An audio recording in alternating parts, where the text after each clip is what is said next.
Funeral homes, from community trust to price shock. Walk through the front door, and you'd swear nothing changed.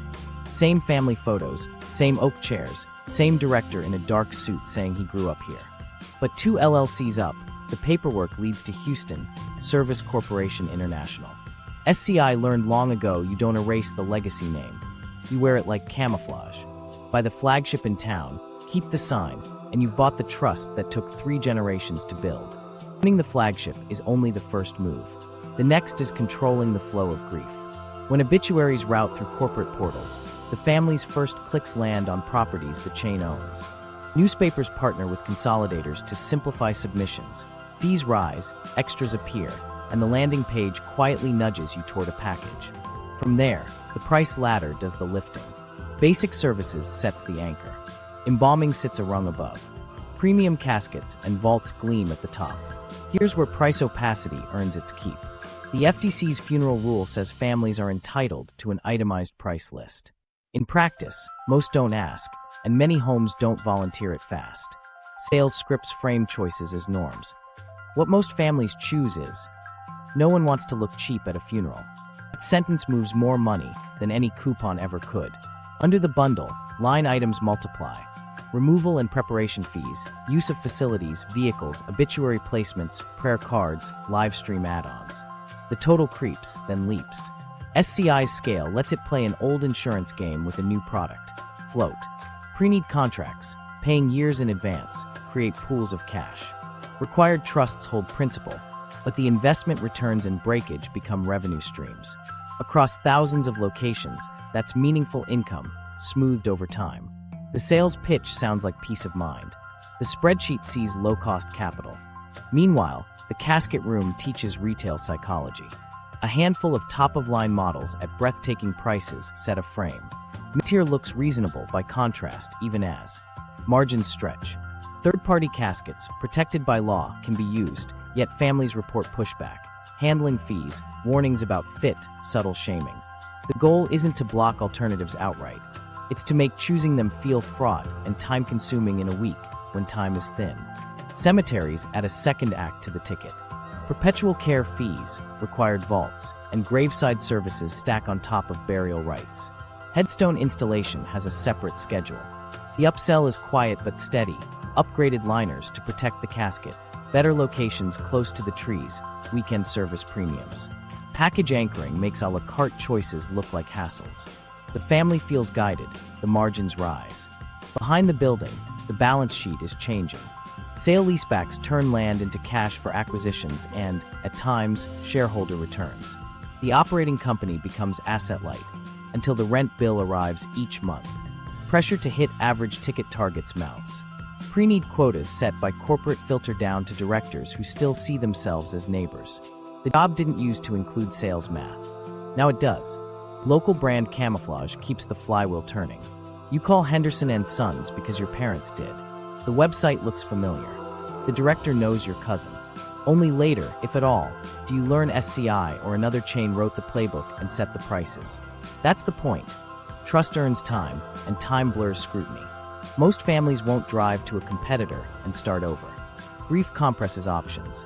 Microstories travel through town like warnings.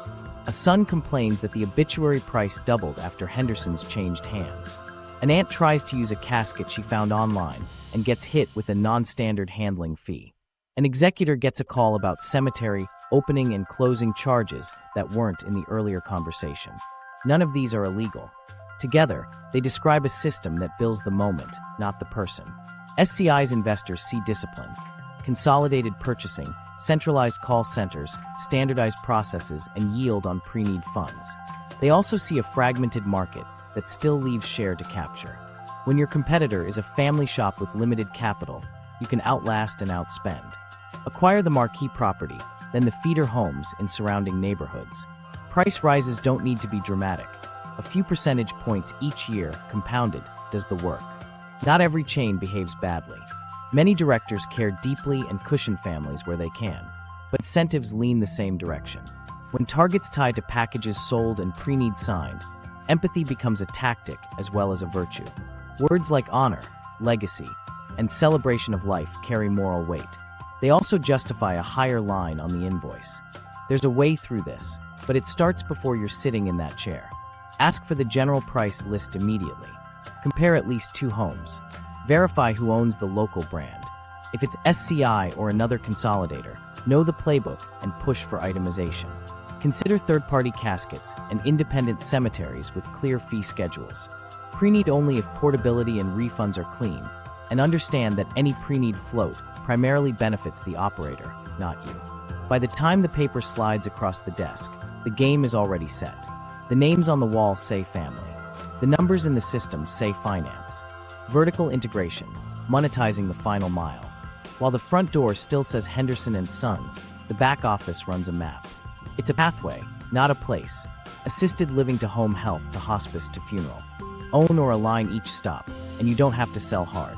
You just have to be there when families are rushed and tired. That's vertical integration, the quiet conveyor belt that turns frailty into predictable revenue. It starts in the residence. Assisted living and memory care communities sit closest to the moment when families feel overwhelmed. Inside, preferred provider boards list 2 or 3 home health and hospice names. They look like choices. In practice, they're marketing agreements, sponsorships, lunch and learns, education sessions that keep certain logos in front of staff and families. Anti-kickback laws are strict about cash for referrals, so the money moves as branding, co-hosted events, data sharing, community partnerships. The effect is the same, a gentle nudge toward the partners, and in many markets, toward the same vertically aligned owners. Home health is the bridge. A nurse helps with wound care or meds and gently explains hospice when decline sets in. The handoff is smooth because the forms are already in the folder. The hospice intake team knows the facility, knows the staff, and knows the family's schedule. They don't have to cold call, they're walking down the hall. When the family asks around, the receptionist points to the preferred list again. Why rock the boat in a crisis week? Meanwhile, the data hums in the background. Large operators don't just track census, they score it. Predictive churn models estimate who's likely to need hospice in the next 30, 60, 90 days. Flags pop for a resident who's lost weight, missed meals, fallen twice. Care coordinators get reminders to check in, framed as compassion and compliance. The timing aligns with occupancy goals. When a room opens, revenue resets. The spreadsheet calls it pipeline management. The family calls it timing. Hospice steps in with equipment and relief. The oxygen tank arrives. The bed shows up. The social worker schedules a conversation about arrangements, so you don't have to think about this later. If the same ownership group controls a local funeral home, or if there's a partnership, the introduction feels effortless. We work closely with a wonderful home that understands your needs. There's no overt pressure, just momentum. In 7 days, decisions stack, consent forms, equipment deliveries, signatures on small print that sets fees later. By then, the path is set. The cross-sell is subtle. Funeral pre-planning, to spare your loved ones. Financing options with a soft credit pull. Memorial add-ons. If you've already trusted the hospice nurse through hard nights, the funeral director they recommend inherits that trust. Captive channels convert at crisis points. Marketers know this. So do underwriters who design compassionate payment plans that look like help and compound like debt. When estates come into view, the calculus shifts again. Bills are routed quickly. Providers file claims early. In probate, creditors line up ahead of heirs. If the family hesitates, waiting on life insurance, sorting a house, late fees start their quiet climb. Equipment loss charges surface if a pickup was missed. Hospital transports show up as separate line items from partner vendors. None of it feels outrageous on its own. Together, it's a siphon on the first dollars the estate would have passed down. This isn't only about ownership, it's also about recognition. Chains keep local brands to blend in, but their networks don't. Obituary portals tied to corporate homes steer traffic. Facility newsletters mention the same partners month after month. Community talks feature the same speakers with glossy brochures. A family thinks they're following separate recommendations. They're following a route designed by shared contracts and cross-licenses you'll never see. Inside these alliances, language gets careful. Preferred becomes trusted. Sponsored becomes educational. A hospice might support a facility event in ways that look like hospitality. Coffee carts, catered lunches, staff appreciation raffles. The law draws lines around quid pro quo, so operators color just inside them. The reward isn't a bag of cash. It's first call when a son asks the front desk, "Who do you use?" Some operators go further with ownership ties that aren't obvious. A holding company might own an assisted living platform and take a minority stake in a home health group, then form a joint venture with a hospice brand. Add a funeral home roll-up under separate management, and you've got 4 logos and 1 cap table. A facility can say, "We present multiple options," and be technically accurate. The equity says otherwise. Families feel the steer in small frictions. Ask to use an independent durable medical equipment company, and here, it's faster with our partner. Ask to compare funeral homes and get a sigh about duplicate work. Push for itemized hospice policies on crisis care, and a manager promises to circle back after the weekend. Every delay makes the pre-picked path look safer. There's a way to break the glide path. Before decline, name independent providers in writing. Put their contacts in your file. Tell the assisted living manager, in an email, that any referrals must include those names. When hospice is discussed, ask for 3 options and the ownership behind them. If you hear preferred, ask what that means, who pays whom, and how. Document the answers. If the room goes quiet, you're over the target. Vertical integration isn't a conspiracy, it's a business model. It works because families walk it once, while owners run it every day. The only counterweight is preparation strong enough to hold when you're tired and scared. The machine counts on momentum. The policy engine, slow it down, Medicare, and the choices open, and lobbying. What looks like steering at the bedside is shaped in conference rooms in D.C. The rules set the lanes, and investors learn to drive right up to the lines without crossing them, at least not on paper. Start with hospice eligibility. The statute says 6 months, or less if the illness runs its normal course. That's an estimate, not a lab value. Physicians certify, then recertify, based on trajectories that are messy by nature, especially with dementia or heart failure. Ambiguity isn't a bug here, it's an opening. Admissions tilt toward diagnoses that make it's reasonable to expect decline easier to defend. If an audit comes later, charts show weight loss, functional decline, and notes about disease progression. The letter of the rule is met.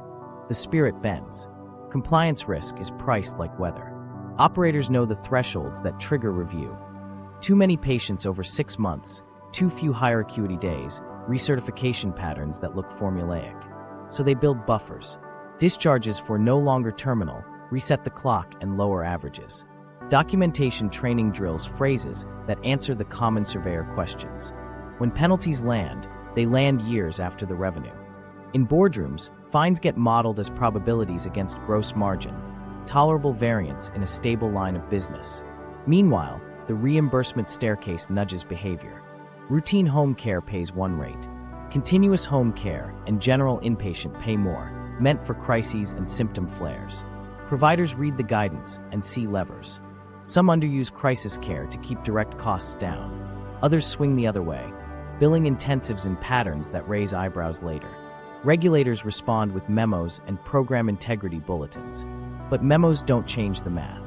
As long as the base per diem rewards long, low-cost days, length of stay remains the quiet North Star. Now step into funerals. The FTC's funeral rule requires a general price list and bans some bait-and-switch tactics. On the ground, enforcement is thin.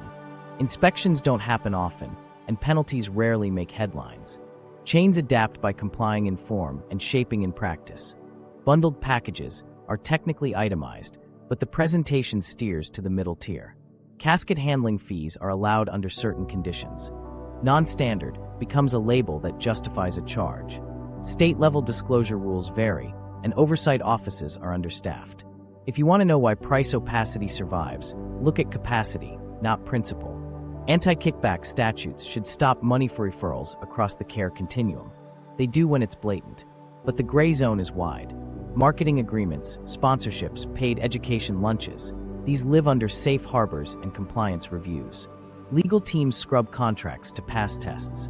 No payments per referral, fair market value fees for advertising. Documented separation between clinical decisions and vendor lists. Staff at facilities see the same partners again and again because those partners are always present, always helpful, always resourced. The law stops the envelope of cash. It doesn't stop the slow drip of influence. If the rules are soft, ask who writes them. Industry associations funded by consolidators show up early in policy cycles. Position papers frame hospice as a cost saver for Medicare, which it often is when done right. They warn against overregulation that could limit access and burden community providers. Funeral and cemetery lobby groups argue that pricing mandates would confuse consumers and increase administrative costs. When transparency proposals arise, like requiring online price lists, comment letters stress unintended consequences. The cadence is familiar: praise the mission, spotlight outliers, propose self-regulation. There's a revolving door, too. Former regulators advise firms on program integrity compliance. Ex-executives testify about best practices in hearings. The vocabulary converges: patient-centered, community-based, value-aligned. Meanwhile, acquisition pipelines stay warm. When inquiries flare, press stories about fraud or heartbreaking misses. Trade groups offer training webinars and model policies. The hard edge of consolidation stays out of the camera frame. Medicare's own design choices ripple. Payment caps attempt to blunt the incentive to push long stays, but they apply at the provider year level, not the patient level. Sophisticated operators manage to the cap: mix of lengths, pacing of admissions, attention to the calendar. In some years, the cap hits. In others, it's skirted by planning. False Claims Act suits have clawed back money where behavior crossed into clear fraud, phantom crisis care, ineligible enrollments, but those cases take years. By the time a settlement lands, ownership may have changed hands, assets may have been spun, and the deal team is on its next platform. Sale-leasebacks and dividend recaps aren't policy, but they ride on it. Medicare's predictable checks make lenders comfortable. State licensure regimes, often antiquated, make change slow and acquisition due diligence faster for those who know the map. Certificate of need rules, where they exist, can freeze competitors and entrench incumbents. Where they don't, roll-ups move with fewer guardrails. Either way, the seasoned acquirer learns how to thread it. By compliant assets, scale quickly, hold until the music changes. Every so often, Washington wakes up. Workshops bring antitrust and health agencies together to probe private equity in care.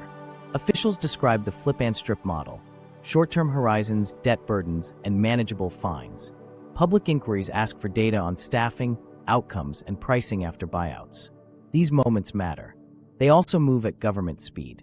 While staff draft reports, census targets still ping managers' phones on Tuesday morning. Families don't wait for white papers. They navigate whatever rules exist in the moment. That's why asset shielding tools like transfer on death, TOD deeds, and payable on death (POD) accounts sit outside this policy chessboard and matter so much. They don't fix hospice eligibility or funeral opacity. They route assets around probate's creditor-first queue. It's not loophole hunting. It's surviving the system as built. The through line is simple: incentives, not villains. When statutes leave room, capital will move through it. When enforcement is light, playbooks harden. The policy engine hums in the background, and the bedside choices echo it. If we want different behavior at the end of life, the rules have to pay for it, and the lobby that profits from the current design will push back. Case studies: the deals that changed death. 3 summers ago, a quiet deal closed on a Friday afternoon in a Midwestern office park. A regional hospice with a sterling reputation, solid CMS surveys, a chaplain everyone knew by name, became the platform asset for a new private equity fund. The price wasn't public, but the slides leaked later. Stable reimbursement, fragmented market, average length of stay mix below peers, and significant white space for bolt-ons within 150 miles. Monday, the new owners called an all-hands. The message sounded uplifting: invest in growth, serve more families, bring best practices to small towns. The changes arrived in bullets: centralized scheduling, standardized visit lengths, recruiter goals, and daily admit dashboards. Within 6 months, the platform bought 3 mom-and-pop hospices. Their logos stayed, everything else shifted. Nurses who once drove 5 miles now covered 30. Aides were optimized to 15-minute increments. The CFO announced a coding review to align acuity profiles. A week later, managers started asking why continuous home care hours were so high relative to the census. The star rating on the website didn't move. Those take time. Complaint calls did. Families heard more voicemail trees, fewer familiar voices. Live census rose. The LOS chart shifted. Fewer under 7-day enrollments, more in the 91 to 180 bucket. On paper, the business looked healthier. At bedsides, something felt thinner. While that engine warmed, a newspaper 2 states overran a small item. Obituary prices would increase to support quality improvements. What readers missed was the ownership footnote. The paper's obituary portal had been licensed to a funeral consolidator. Submissions now flowed through a branded gateway, with premium placement and legacy page options climbing in cost. Around the same time, the town's largest funeral home, still carrying a family name, changed hands behind the scenes. The casket room didn't move. The contracts did.